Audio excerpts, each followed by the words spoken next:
আমাদের স্বাধীনতার 54 বছর শুধু পিছন নিয়ে আমরা কামড়াকামড়ি করেছি, ভিক্ষার নিজেদের প্রতি, রাজনৈতিক প্রতিষ্ঠানের প্রতি।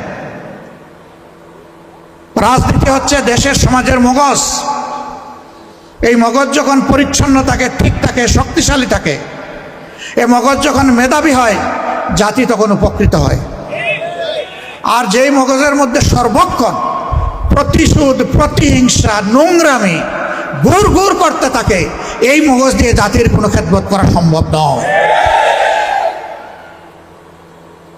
সম্মানিত ভাই ও বোনেরা, এই জন্য আমরা সিদ্ধান্ত নিয়েছি, আল্লাহ যদি আবারও বলি, আল্লাহ তাআলার মেহেরবানি, আপনাদের ভালোবাসায় আমাদেরকে সরকার গঠনের সুযোগ দেন, আমরা সরকারের তহবিল থেকে ওইটুকুই নিব যা নিতে বাধ্য, এর বাইরে একটা টাকাও আমরা গ্রহণ করব না।